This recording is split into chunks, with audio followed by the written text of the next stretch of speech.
আজ স্কুল ছুটির পর যখন গেটের বাইরে রাস্তায় রিক্সার জন্য দাঁড়িয়েছিলাম, হঠাৎ রাস্তার ওপারে একটা মানুষকে চোখে পড়ল। প্রথমে কিছুটা বিব্রত হলেও পরে নিজেকে সামলে নিলাম। কেননা আজ হঠাৎ এতগুলো বছর পর যে আবার এই মানুষটাকে দেখতে পাবো তা আশা করিনি। আমি নীলাঞ্জনা, বর্তমানে একটি সরকারি স্কুলের শিক্ষিকা এবং একটি ফ্ল্যাটে একাই থাকি আজ 5 বছর যাবৎ। আমি মূলত গ্রামের মেয়ে, সেখানেই বড় হয়েছি এবং সেখানকার স্কুল কলেজেই পড়া শেষ করেছি। শুরুতে যার কথা বলছিলাম সেই মানুষটি আমার বাবার বোনের ছেলে হয়। বর্তমানে প্রায় 5 বছর যাবৎ ওই মানুষটার সাথে কোনো প্রকার যোগাযোগ নেই।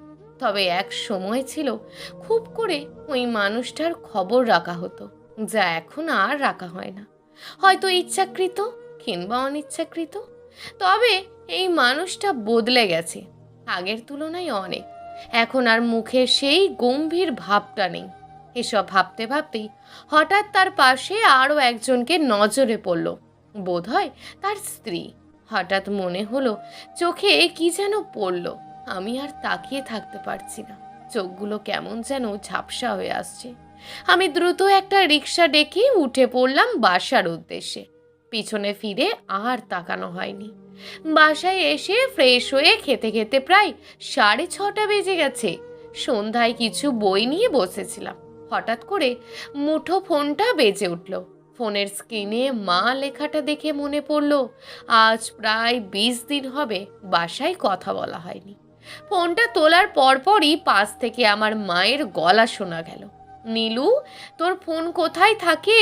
আজকে কতদিন তুই বাড়িতে ফোন দিস না, তুই জানিস আমাদের টেনশন হয় না? তুই যে একটা মেয়ে সেটা তোর মাথায় আছে? এখন কথা বলছিস না কেন? তুমিই যদি কথা বলার সুযোগটা না দাও তাহলে কিভাবে বলবো? এখন তো সব দোষ আমারই, আর তোরা যা যা করিস সব ভালো। ঠিক আছে ঠিক আছে, এখন বলো কেন ফোন দিয়েছো? শোন না মা, বলছিলাম কি যে সামনের সপ্তাহে তো তোর মায়া পুপির মেয়ের বিয়ে, তুই আসবি কখন? এবারটাই আয় অন্তত বাড়ি, কতদিন তোকে দেখিনি। তোর বাবা তো তাও প্রতি মাসে গিয়ে দেখে আসে, আমি তো আর দেখতে পাই না।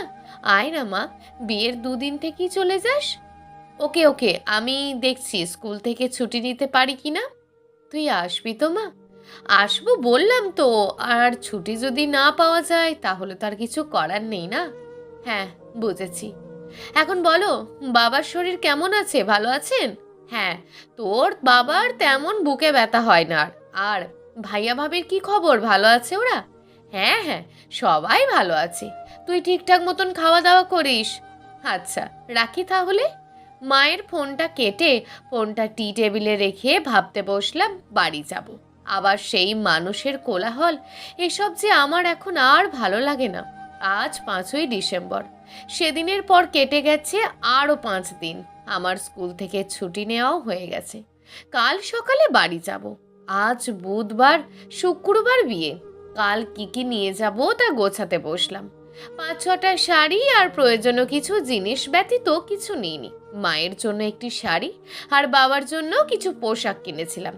সেগুলো আমার আর আমার যাবতীয় জিনিসপত্র নিয়ে একটি লাগেজ গুছিয়ে নিলাম, কেননা সকাল সকাল বেরোতে হবে যে।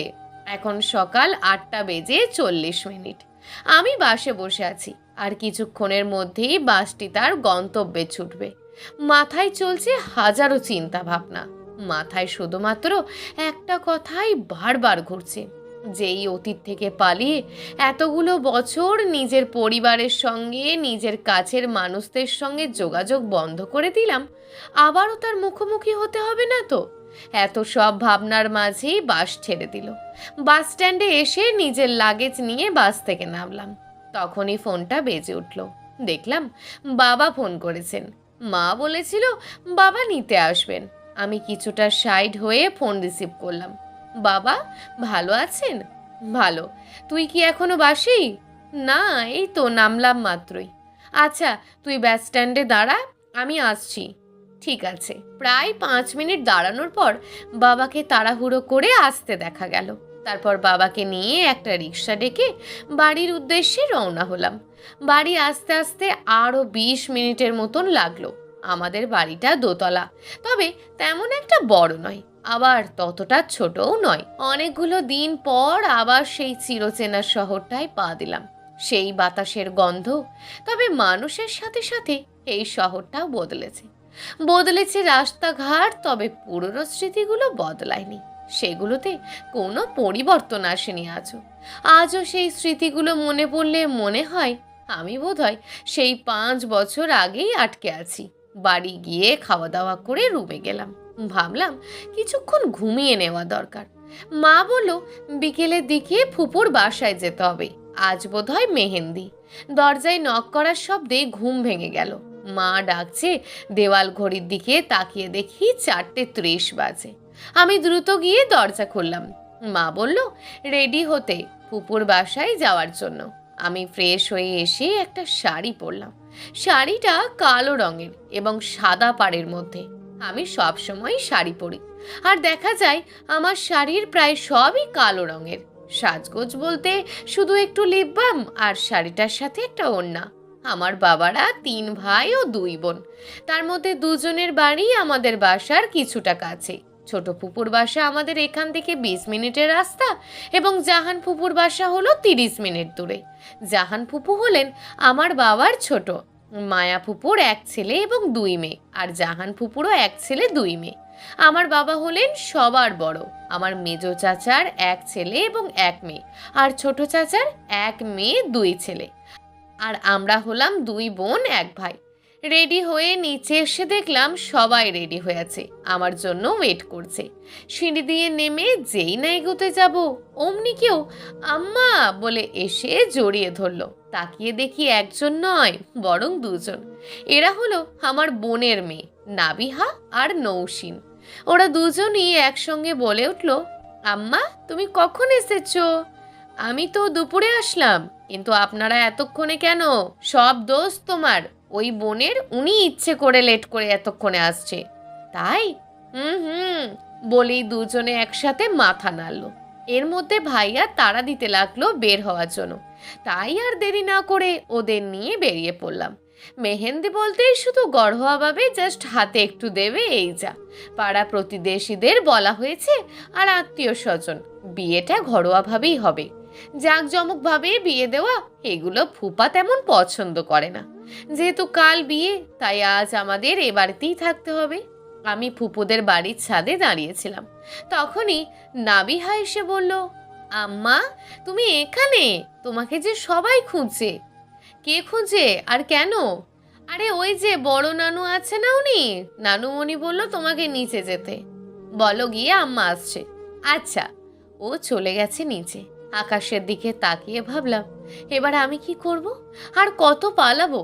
আমি যে আর পালিয়ে বেড়াতে পারছি না। নিজেকে ঠিক করে নিচে আসলাম।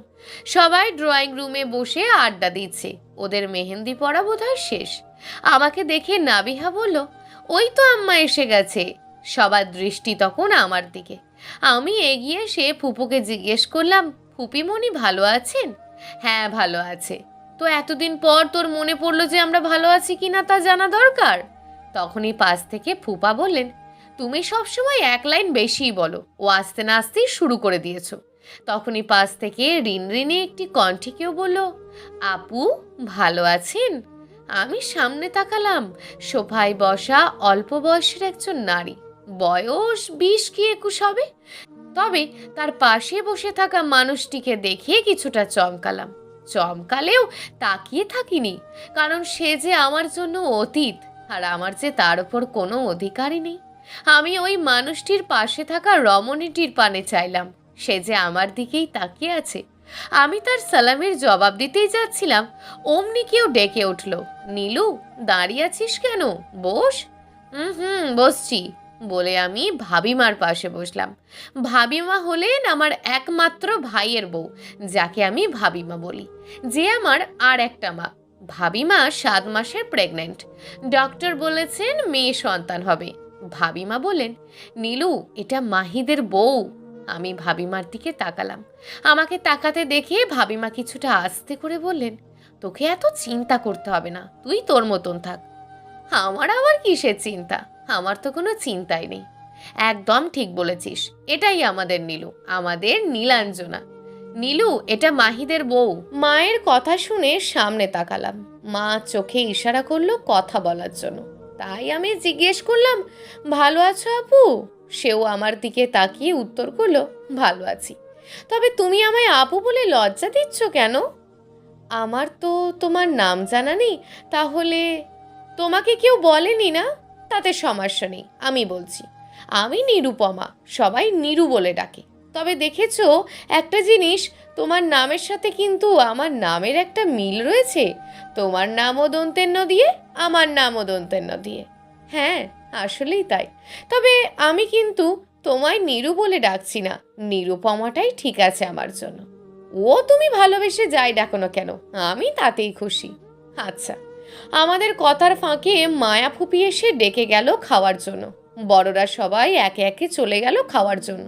ড্রয়িং রুমে এখন সব ছোট সদস্যরা। আমার স্কুল থেকে ফোন আসায় আমি উঠে বারান্দায় গেলাম। কথা শেষ করে ফিরে আসার পর বাবা ডাকলেন, বললেন সবাইকে একসাথে খাওয়ানোর জন্য। তাই সবাই উঠে টেবিলে গেল। আমি ভাবিমাকে ধরে নিয়ে গিয়ে একটা চেয়ারে বসালাম। ভাবিমা বলল তার পাশেই বসার জন্য, তাই আমিও আর না করলাম না। খাওয়ার এক পর্যায়ে বড় ফুপা অর্থাৎ জাহান ফুপুর হাজবেন্ড, উনি বললেন, তো নীলাঞ্জনা সামনে কি করবে বলে ভাবছো? তেমন কিছু ভাবছি না আপাতত। বিয়ে টিয়ে কিছু করবে না? মেয়ে মানুষ তুমি, বিয়ে শাদি করছো না, মানুষ তো কটু কথা বলে, সেজন্য তোমার বাবা মাকেই শুনতে হয়। প্রথমত যদি মেয়ে বলে বিয়ে ছাড়া সে চলতে পারবে না বলেন, তা তবে আমার মতন একজন নারীর বিয়েটাই সব না। আর যদি বলি সমাজের কথা, তবে আমি তাদের খাচ্ছিও না আর তাদের পড়ছিও না, তাই তাদের কথা কানে নিয়ে আমার কোনো লাভ নেই। এখন না হয় তুই চাকরি করছিস, কিন্তু যখন বয়স হবে তখন তোকে কে দেখবে? জাহান পুপির কথা শুনে আমি বললাম, যার কেউ নেই তার ওপরওয়ালা আছেন। তবে তোমরা ভেবো না আমি কোনো কালেই কারোর বোঝা হব না। আমার আর গলা দিয়ে খাবার নামলো না। আমি উঠে চলে আসলাম। কিছু দূর আসার পরই শুনতে পেলাম, আমার বোনকে দেখার মতন তৌফিক ওপরবেলা আমায় দিয়েছে ফুপু। আমি যতদিন বেঁচে থাকবো ততদিন আমার বোনের দায়িত্ব আমি নিতে পারবো। আর ও যেহেতু বিয়ে শাদী করতে চাইছে না, তাই ওকে এ ব্যাপারে জোর না করলেই খুশি হব। যাক, কেউ বুঝুক না বুঝুক, আমার ভাইটা তো আমায় বুঝেছে। এখন রাত প্রায় 1:30, যে যার রুমে ঘুমিয়ে পড়েছে। সকাল সকাল আবার উঠতে হবে। আমার ঘুম আসছিল না, তাই ছাদে এসে দাঁড়িয়েছি। 20 মিনিটের মতন হবে। জীবনের সমীকরণগুলো মেলাতে চেষ্টা করছি, তবে কেন যেন কিছুতেই মিলছে না। কারোর পায়ের শব্দে পিছনে তাকালাম। একটা পুরুষ অবয়ব আমার থেকে কিছুটা দূরে দাঁড়িয়ে। আমি ঘুরে ফিরে আকাশ দেখায় মন দিলাম। 1, 2, 3 এমন করে কিছু সময় পর বুঝতে পারলাম অবয়বটি আমার পাশে এসে কিছুটা দূরত্ব বজায় রেখে দাঁড়িয়েছে। পরপরই গম্ভীর একটা পুরুষ কণ্ঠ শোনা গেল, আমি যদি ভুল না হই, বিয়ে না করার কারণটা কি তবে আমি? আপনি বোধহয় জানেন না মন্ত্রী সাহেব, নীলাঞ্জনাদের বিয়ে না করার কোনো কারণ থাকে না। তাদের কিছুই থাকতে নেই। এমনকি কোনো কিছু না করার পিছনে যে কারণ থাকা প্রয়োজন, সেই কারণটাও তাদের থাকতে নেই। তুই কি এখনো সেই রাতের কথা ধরেই বসে আছিস? না তো, তা কেন হবে? সেই রাতের কোনো অস্তিত্বই তো নেই। তবে একটা জিনিস আছে, সেটা যে আমি বড় যত্নে রেখেছি। কারণ কখনো যদি ওই অন্ধকার রাতের কথা সবার সামনে আসে, তবে যে আমায় তা দেখাতে হবে যে ওই রাতে কিছু ঘটলেও তার আর কোনো অস্তিত্ব নেই। তার শুধু এবং শুধুই একটা কালো অতীত মাত্র। তবে তোর বিয়েটা করতে অসুবিধা কোথায়? তা তো আপনি বুঝবেন না মন্ত্রী সাহেব। আপনি কেন, এই যে ওপরওয়ালা ছাড়া আর কেউই বুঝতে পারবে না। মাহিদ ভাই আর কিছু বললেন না, চলে যাওয়ার জন্য এগোলেন। আমি জিজ্ঞেস করলাম, বউকে বড় ভালোবাসেন তাই না? ভালোবাসি বলেই তো বিয়ে করেছি। তা তো ঠিক, আপনার কাছে ভালোবাসা বড় মধুর জিনিস তাই না? সেটা তো সবার কাছেই। যদি তাই হয়, তবে আমার বেলায় ভিন্ন হলো কেন? হয়তো তুই ভুল কাউকে চেয়েছিস, বোধ হয়। তবে কেন যেন ওই ভুলকে নিয়েই ভালো থাকতে ইচ্ছে করে। থাকতে হবে, আর কিছু বলার নেই। সে চলে গেল। তার ফেরার তাড়া যে বড্ড বেশি, তবে আমার কোনো তাড়া নেই, তাই আমি দাঁড়িয়ে রইলাম। সত্যি বলতে নীলাঞ্জনাদের মনের কথা বলার মতন কেউ থাকে না, তাদের বিষাদের কথা শোনারও কেউ থাকে না, কান্নার পর সান্ত্বনা দেওয়ারও কেউ থাকে না। দিন শেষে তাদের কেউই থাকে না। দিন শেষে তারা হয় নিঃস্ব। সকাল 7টা বাজে। মায়ের ডাকে ঘুম ভেঙে গেল। শেষ রাতে রুমে এসে ঘুমালাম, আর এখন উঠলাম। উঠে ফ্রেশ হয়ে নিচে আসলাম। আজ যেহেতু বিয়ে, তাই আত্মীয় স্বজন দিয়ে ভরা পুরো বাড়ি। পুরো বাড়িটাই টুকটাক সাজানো হয়েছে। বাড়ির বড়রা সবাই যে যার কাজে ব্যস্ত। আমাকে নামতে দেখে মায়াপুপি ডাকলো খাওয়ার জন্য। আমি গিয়ে টেবিলে বসলাম। ওখানে মাহিত ভাইয়ের বউ নিরুপমাও ছিল। মেয়েটা মিশুক প্রকৃতির, খুব সহজেই সবার সাথে মিশে যেতে পারে, তবে একটু কথা বেশি বলে। আমার ভালোই লাগলো মেয়েটাকে। ওর সাথে গল্প করতে করতে খাওয়া শেষ করলাম। রুমে আসার কিছুক্ষণ পর ভাবিমা এলো। বোধহয় কিছু বলবে, তাই আমি জিজ্ঞেস করলাম, কিছু বলবে ভাবিমা? বলবো বলেই তো এলাম। তোকে না বলেছি ওই মেয়েটার আশেপাশেও যাবি না? ওই মেয়ের সঙ্গে কিসের এত কথা তোর? কার কথা বলছো ভাবিমা? আর এত রেগেই বা আছো কেন? তুই বুঝতে পারছিস না আমি কার কথা বলছি? তুমি যদি মাহিত ভাইয়ের বউয়ের কথা বলো, তবে ওর সাথে আমার তেমন কোনো কথা হয়নি। শুধু টুকটাক কিছু কথা হয়েছে, এই যা। নীলু, তুই কেন বুঝতে পারছিস না বলতো? যে মানুষটা একসময় তোকে ভেঙে চুরমার করে দিল, ওই মানুষটার আশেপাশে এবং ওই মানুষটার সাথে জড়িত কোনো কিছুই তোকে ভালো থাকতে দেবে না। আমাকে কেউ ভাঙেনি ভাবিমা, বরং আমি নিজেই যেচে পড়ে নিজেকে ভেঙেছি। আর তার বউ তো কোনো দোষ করেনি না, আর না সে নিজে কোনো দোষ করেছে। মেয়েটা ভালো, তারা দুজন একসঙ্গে ভালো আছে। কেউ না জানুক, তুমি তো জানো কখনোই তার আমি খারাপ চাইনি, আর না চাইবো। তার সুখ দেখে যে আমি সুখী হই, আমার যে নিজস্ব কোনো সুখ নেই। তোর সাথে এমনটা না হলেও পারতো রে নীলু। এ কথা বলো না ভাবিমা, পৃথিবীতে যে সবাই সুখী হয় না। সুখেরা যদি সবাইকে ধরা দেয়, তবে দুঃখদের কারা চাইবে? নীলাঞ্জনাদের যে সুখ থাকতে নেই, তাদের নিজেদের সুখের স্বাদ পেতে নেই। তবে নীলাঞ্জনারাও সুখের স্বাদ পায়। ভালোবাসা কিংবা সাধনার মানুষদের সুখী হতে দেখলে তারাও সুখী হয়। এই সুখের স্বাদ যে বড্ড বেশি শান্তির। তখন আর তাদের জীবনে কোনো বিষাদ থাকে না। কিছুক্ষণের জন্য হলেও বিষাদের জীবন থেকে তাদের মুক্তি মেলে। দেখো তো ভাবিমা, বসো এখানে। সকাল থেকে নিশ্চয়ই ছোটাছুটি করেছো। রাখ তোর বসা, তুই জীবনেও আমার কথা শুনলি না। কে বললো তোমার কথা শুনি না? তুমি যদি জোর না করতে আমি আসতাম বাড়ি, বলো? হয়েছে মা, ক্ষমা দে আমায়, কাজ আছে, আমি নিচে যাই। আচ্ছা, যাও। বিকেলের দিকে বরযাত্রী চলে এলো। আসার 2-3 ঘন্টার মধ্যেই বিয়ে সম্পন্ন হয়েছে। তার কিছুক্ষণ পরেই কন্যা বিদয়ে তোড়জোড় শুরু হলো। নিচের এত হই হট্টগোল আমার ভালো লাগে না, তাই আমি উপরে চলে এলাম। কাল ফিরে যাব। ব্যাগপত্র গুছিয়ে নিলাম। কিছুক্ষণ পর নৌসিন এলো। বলল মাহিত ভাই ডাকছে। ও বলে চলে গেল। আমি কিছুটা অবাক হলাম, তার তো আমার সাথে কোনো কথা নেই। ও বলে গেল ছাদে ডাকছে, তাই আমিও ছাদে গেলাম। গিয়ে দেখলাম উনি ছাদের রেলিং ধরে দাঁড়িয়ে। আমি ওনার পিছনে গিয়ে দাঁড়ালাম। গলার শব্দ করে উপস্থিত বোঝানোর চেষ্টা করলাম। উনি ঘুরে আমার দিকে তাকিয়ে বললেন, তুই যে আসবি আমি এটা ভাবিনি। না ভাবার তো কিছু নেই। সম্পর্কে ভাই হন, আর ভাই হয়েও বোনকে ডাকতেই পারেন। হ্যাঁ, সেটাও ঠিক। ডাকার কারণটা যদি বলতেন। বলবো বলেই তো ডাকা। বলুন তাহলে। কালকে কি চলে যাবি? হ্যাঁ, ছুটি তো শেষ, আর থাকতে পারবো না। সারা জীবন কি এভাবেই থাকবি?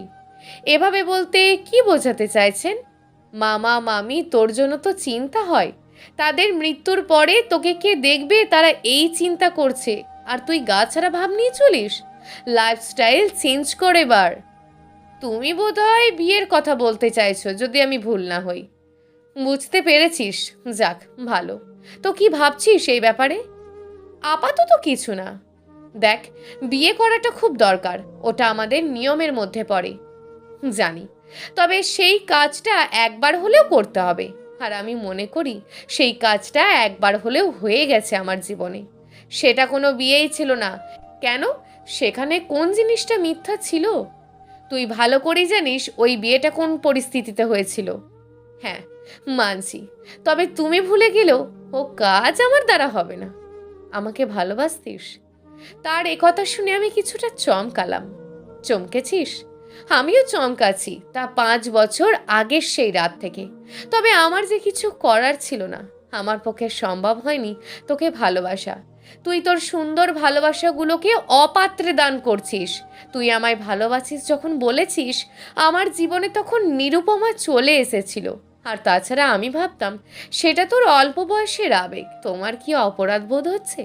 তেমনটাই আমার মনে হচ্ছে। তুই আমার জন্যই বিয়ে করছিস না। না তো, তুমি আমার জন্য অতীত, আর অতীত জিনিসের প্রতি কোনো প্রকার টান থাকা উচিত না। তাহলে বিয়ে করছিস না কেন? ইচ্ছে নেই তাই? এখনো ভালোবাসিস? সেটা জেনে তো আর লাভ নেই। আর কিছু না বললে আসি এখন। সেদিনের পর কেটে গেছে আরও 1 মাস। আমি তার পরদিনই সকালে চলে এসেছি। ফিরে এসে আবার সেই রুটিন মাফিক জীবন চলছে। সকাল হলে কলেজ, বিকেল এসে গোসল করে রান্না, খাওয়া, রাত হলে একাকিত্বকে সঙ্গী করে রাত পার করা। সারাদিনের ব্যস্ততা কেটে গেলেও যখন অন্ধকার রজনীর দেখা মেলে, তখন কিভাবে যেন সেই পুরনো সময়টাতেই চলে যায়। তখন আমি সবেমাত্র এইচএসসি পরীক্ষা দিয়েছি। রেজাল্ট তখনও প্রকাশ হয়নি। পরীক্ষা মোটামুটি ভালোই হয়েছে। মাহিদ ভাই তখন অনার্স সেকেন্ড ইয়ারের স্টুডেন্ট। উনি শহরে থেকে পড়াশোনা করতেন, মাঝে মাঝেই ছুটিতে বাসায় যেতেন। উনি যদি বাড়ি না আসতেন, দাদুর সাথে দেখা করে যেতেন। এই জিনিসটা উনি কখনো ভুল করতেন না। যত যাই হোক, দাদুর সাথে দেখা না করে উনি যেতেন না। সেই সূত্রে ওনার আমাদের বাড়িতে প্রায়ই আসা যাওয়া হতো। আর সেই সময়টাতে আমি কিভাবে যেন পুরোপুরিভাবে মাহিদ ভাইয়ের প্রতি আসক্ত হয়ে পড়েছিলাম। তখন কেন যেন উনি যা করতেন তাই ভালো লাগতো। তবে মাহিদ ভাই আমাকে পছন্দ করতেন কিনা আমি জানতাম না। ওনাকে দেখলেই কেন যেন হাজার লজ্জারা এসে আমায় ঘিরে ধরত। আমি যখন থেকে বুঝতে পারলাম যে আমি ওই মানুষটার প্রেমে পড়ে গেছি, তখন থেকে ওনার সামনে যাওয়া কমিয়ে দিলাম। এরকম করে আরও 1 বছর চলে গেল। আমি তখন সরকারি কলেজের অনার্স ফার্স্ট ইয়ারের স্টুডেন্ট। মাহিদ ভাই বিশ্ববিদ্যালয় ম্যানেজমেন্ট ডিপার্টমেন্টের থার্ড ইয়ারের স্টুডেন্ট। উনি তখন রাজনীতির সাথে জড়িয়ে পড়েছেন। একদিন উনি ছুটিতে বাসায় আসার পর বাবা ওনাকে ফোন করে বলেন আমাকে মেস থেকে নিয়ে আসার জন্য। সব সময় ছুটিতে আমায় বাবাই আনতে যেতেন। এবার বাবার শরীর খারাপ থাকায় তিনি বললেন মাহিদ ভাইকে পাঠাবেন। তাছাড়া ভাইয়া তখন দেশের বাইরে ছিল। আমি কিছুটা নার্ভাস হইলেও মনের মধ্যে খুশিই ছিলাম। বাবা বলেছিলেন মাহিদ ভাই সকালে আসবেন, সেই অনুযায়ী আমি সব কিছু গুছিয়ে রেখেছিলাম। কিন্তু উনি সকালে আর আসেননি। দুপুরের দিকে বাবা ফোন করে বললেন উনি বিকেলে আসবেন। সেদিন মাহিদ ভাই আসলেনও বিকেলে। আমাদের বাড়ি যেতে যেতে 8টা বেজে গেছিল সেদিন। বাড়ি গিয়ে সেদিন হঠাৎই জ্বর চলে এলো। তার মধ্যে মা আর বাবা সেদিন সন্ধ্যায় নানু বাড়ি চলে গেছেন। নানুর শরীর নাকি হঠাৎ করেই খারাপ হয়েছে। আমি ফ্রেশ হয়ে নিচে গেলাম, গিয়ে 2 কাপ কফি বানালাম। 1 কাপ কফি মাহিদ ভাইকে দিলাম, আর আমারটা নিয়ে আমি রুমে চলে এলাম। রাত হয়ে যাওয়ায় দাদু মাহিদ ভাইকে সেদিন রাতে বাড়ি যেতে দেননি। রাত 9টার দিকে সবাই খাওয়া দাওয়া করে রুমে চলে গেলাম। কিছুক্ষণ পর দাদুর রুম থেকে একটা পড়ার শব্দ পেয়ে আমি ওনার রুমে গিয়ে দেখলাম উনি কেমন জোরে জোরে শ্বাস টানছেন। আমি ভয় পেয়ে গেলাম। দ্রুত গিয়ে মাহিদ ভাইকে ডাকলাম। উনি এসে দাদুর ওষুধ দিলেন। বললেন আজ নাকি দাদু রাতের ওষুধ খাননি, তাই অসুস্থ হয়ে পড়েছেন। আমি রুমে চলে আসার পর দাদু মাহিদ ভাইকে ডেকে নিয়ে কি যেন বললেন। মাহিদ ভাই কিছুক্ষণ চেঁচামেচি করলেন, আমি সঠিক শুনতে পাইনি। তার কিছুক্ষণ পর কলিং বেলের শব্দ শুনে আমি দরজা খুলতে গিয়ে দেখি মাহিদ ভাই দরজার সামনে দাঁড়িয়ে।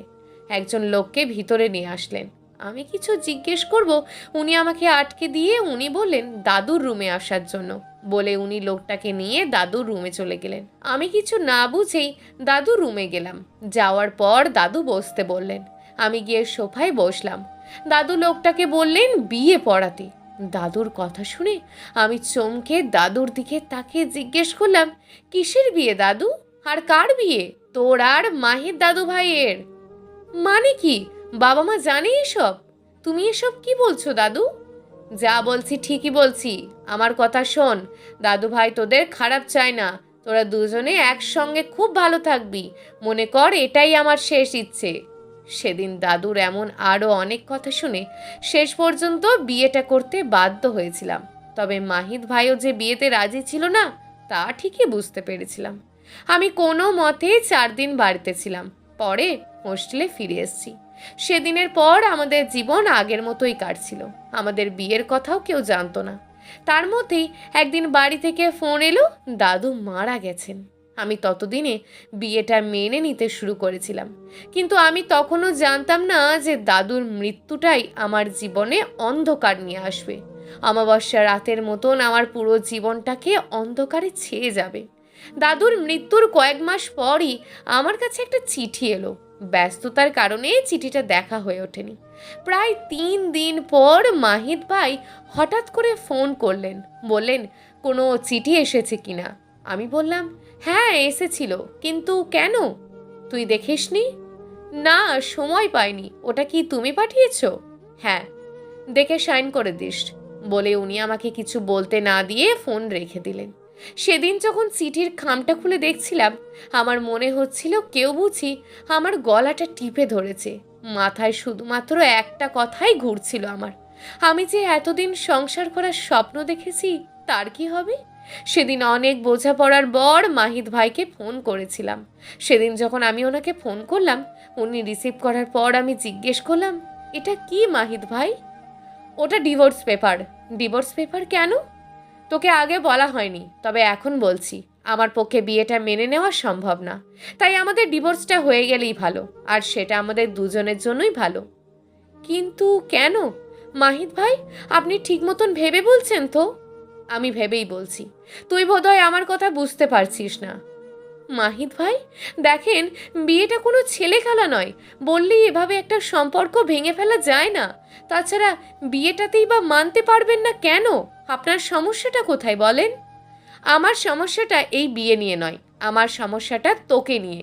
আমার পক্ষে তোকে নিজের ওয়াইফ হিসাবে মেনে নেওয়া সম্ভব নয়, তোর সাথে আমার যায় না। তাছাড়া তুই নিজের দিকে তাকিয়ে দেখ, তুই কোথায় আর আমি কোথায়। তাছাড়া এই বিয়েটা আমি সম্পূর্ণ চাপে পড়ে করেছি নানু ভাইয়ের কথা রাখতে। আমার কি মনে হয় জানিস, নানু ভাই তোকে জাস্ট আমার ঘাড়ে গছিয়ে দিয়েছেন। মানে আপনি কি বলতে চাইছেন? বলতে চাইছি, আমার পক্ষে তোর মতন একটা মেয়ের সঙ্গে সারা জীবন পার করা সম্ভব না। তোর মতন একটা আনস্মার্ট মেয়ের সাথে আমার যায় না। আপনি যদি আমাকে আনস্মার্ট লাগেন তাহলে ঠিক আছে, আমি নিজেকে বদলে ফেলবো, কিন্তু ডিভোর্সের কথা বলবেন না দয়া করে। তুই যেমন আছিস তেমনই থাকবি, খ্যাতই থেকে যাবি। আমি এত কথা শুনতে চাই না। সাইন করে দিতে বলেছি, সাইন করে দিস। সেদিন উনি আমাকে আর কিছুই বলতে দেননি, তবে আমিও আর ওনাকে ফোন করিনি। কষ্ট হলেও সেদিন ঠিকই ডিভোর্স পেপারটাই সাইন করে দিয়েছিলাম। তার প্রতি আমার কোনো অভিযোগ নেই, সবার তো সবাইকে ভালো লাগে না। তবে আমি চেয়েছি তার একটা সুন্দর ফুটফুটে মিষ্টি একটা বউ হোক, হয়েছেও তাই। আমি খুশি, সে সুখে আছে, ভালোবাসে। ভালোবাসলেই যে ভালোবাসার মানুষকে সারা জীবনের জন্য পেতে হবে তা তো নয়। সকল ভালোবাসারা পূর্ণতার স্বাদ পায় না। সকল নিরুপমারা নীলাঞ্জনা হয় না, কিংবা সকল নীলাঞ্জনারা নিরুপমাও হয় না। নিরুপমাদের সংসার হয়, তবে নীলাঞ্জনাদের কখনো সংসার হয় না। প্রেমিক হলে নিরুপমার প্রেমিকের মতন হও, যারা নিরুপমাদের জন্য প্রাণ দিতেও দ্বিধাবোধ করে না। তবে নীলাঞ্জনাদের মতন না হওয়া প্রেমিকের মতন না হোক। তবে চাইব তার সাথে আমার যেন পুনরায় আর কখনো দেখা না হোক। প্রিয় দর্শক, যদি আজকের গল্পটি আপনাদের ভালো লেগে থাকে তাহলে ভিডিওটিতে অবশ্যই একটি লাইক করে আপনার মূল্যবান একটি কমেন্ট করুন। আর হ্যাঁ, চ্যানেলটিকে যদি সাবস্ক্রাইব করে না রাখেন তাহলে চ্যানেলটিকে অবশ্যই সাবস্ক্রাইব করে আমাদের পাশে থাকুন। দেখা হবে আগামীকালের নতুন এবং আকর্ষণীয় গল্প নিয়ে। ধন্যবাদ।